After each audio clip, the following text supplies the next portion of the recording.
And we are back at 9:10 on this Thursday morning. Glad to have you along, and I welcome in studio John Harrison, the Field Day Coordinator with the University Amateur Radio Club, is in studio with me as we talk about the Amateur Radio Club participating in the National Amateur Radio Field Day this Saturday and Sunday at the historic Laramie Railroad Depot. Thanks for coming in. How are you today? Great. How are you, David? Thanks for having me. I am doing well. I appreciate you coming in here.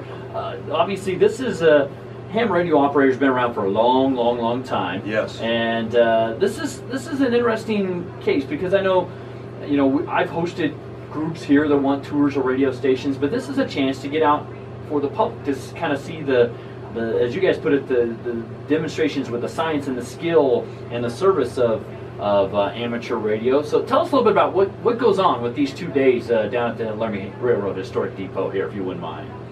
Yeah, David. We set up starting Saturday morning, and the Field Day event itself for North America, it runs from noon on Saturday through noon on Sunday. Okay. And during that period of time, amateur radio operators try to make as many contacts as possible.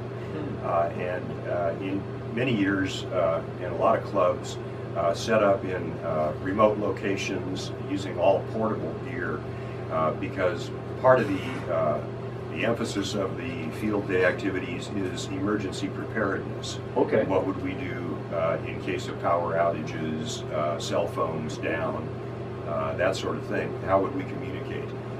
And so this is a great opportunity for us to get out there, make sure all our field equipment works, and operate off of generators and batteries primarily. Okay, all right. So this is going on again at the Laramie Historic Railroad Depot. It's a free event, and it sounds like you've had a connection to this going back quite a ways in terms of your interest back when you were a youngster, and then kind of redeveloped the interest and been with it here for in the last 18 to 20 years or so. Yeah, that's right. I first was licensed in junior high. We had a great teacher up in Casper, Mr. Rolf Seema. I will always remember him. Had the funnest classroom in Dean Morgan Junior High School, full of all kinds of various equipment and gear, and he got a lot of us enthusiastic about it at that time. And I remember one of the first contacts that I made from the club station that he had at Dean Morgan Junior High was with the captain of a ship traveling to Hawaii. Which really impressed me. Yeah, no doubt about that. That's quite a ways away from Casper, Wyoming, out to the ocean. So you guys set this up. What type of demonstrations do you guys provide for the public here? What can if I'm somebody in the audience, I'm interested in checking this out at some point on Saturday or Sunday. What are you guys doing down there for me? We will show you, we'll have at least 2 stations up and operating in the high frequency bands. These are the bands that allow us to communicate long distances using the effects of the ionosphere, and those vary, so it's always a kind of an interesting gamble as to how well things will work on any particular day. We can even let some people probably get on the air if they would like to try talking on the radios. We would like to be able to do that for folks. And we can provide information about how anyone can become licensed. And we will even be having an examination period at 3 p.m. If people have studied for the amateur radio tests and would like to take them, they'll be available with examiners to do that starting at about 3 p.m. Okay. Since 1933, ham radio operators across North America have established kind of these temporary ham radio stations in public locations for field day. So again, anyone interested, it's fun and fascinating. I mean, I got involved when, like you, kind of in the junior high days when I was younger, and that got me excited about radio, and that's how I kind of thrived and grew into the business a little bit. But you talked about bouncing off the ionosphere, and AM radio stations bounce off a lot more than FM radio stations. I mean, we get sent every once in a while. Somebody will fire up their ham and they'll pick us up in Scandinavia, is one of the main places that we get around here. What's the farthest contact you've ever made personally?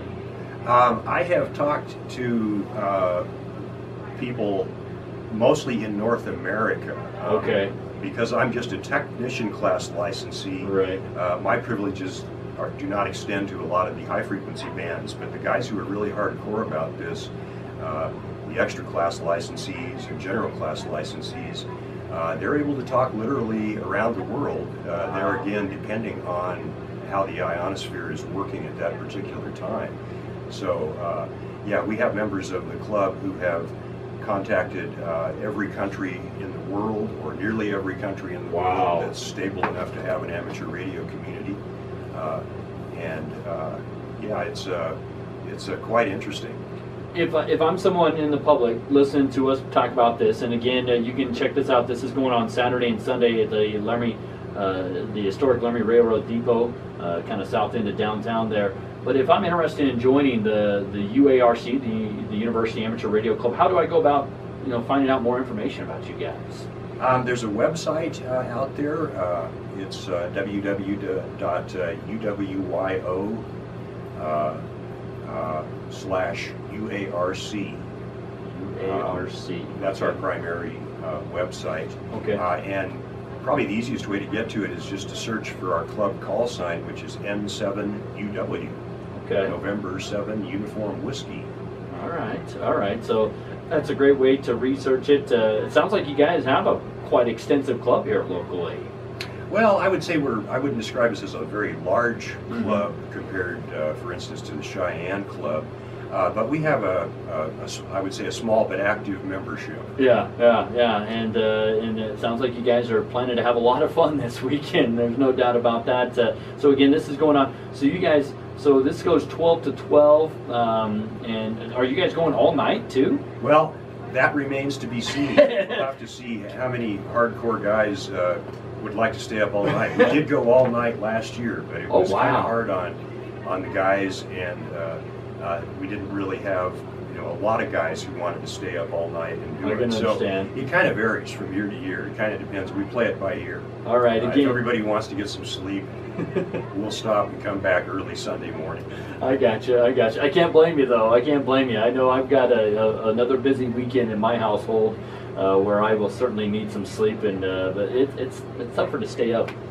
Maybe when I was a lot younger, but not nowadays. Not nowadays. Not when you got so much going on. So again, a fascinating event. This demonstrates the science, skill, and service of amateur radio, and again, this is going on at the historic Laramie Railroad Depot. So if you want to stop on in and check things out, again, starts noon on Saturday. I know you guys are going to be setting up before that, but noon on Saturday is really kind of the kickoff. How late will you be going till Sunday? Till noon Sunday? Noon on Sunday will be the end of the formal operating period, and then we'll start taking our antennas down and packing up Sunday afternoon.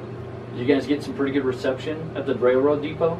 Well, there are some issues down there. Okay. We chose that venue for the last few years because we wanted to get the public involved and be able to demonstrate to folks what it is we do. In years past, we've gone out in the boonies and set up stations, both up in the Snowy Range and over in the Happy Jack area. But we've decided to do it at the train depot so that folks can come drop by and see what we're doing. Have you had some good participation going to the Railroad Depot in the past? Yeah, we had quite a few folks drop by last year, and I think we've generated some new amateur radio operators as a result. Nice to hear about that. Good to hear. So again, this is something that for John and I, we got fascinated in radio at a younger age, but that doesn't mean you can't get fascinated and kind of dive into it a little bit now. Again, Amateur Radio Field Day coming up this weekend, and here in Laramie, it'll be at the historic Laramie Railroad Depot, 12 o'clock Saturday to 12 on Sunday, so noon to noon, and we'll see. Best of luck trying to go all night, by the way. Thanks, Dave. We need it. But again, over 35,000 people from all kinds of locations across the country participated in Field Day last year, but great to have one here in Laramie. Anything else before I let you go, John? Anything else? I don't think so. Just hope folks, if they're in the downtown area on Saturday or Sunday morning, we'll drop by and take a look at what we're doing. Yeah, check it out. Check it out. Again, noon to noon. And we'll see if they go all night. So, all right, John, thanks so much for coming in and chatting about this. Thank you, David, for having me. Really appreciate the opportunity.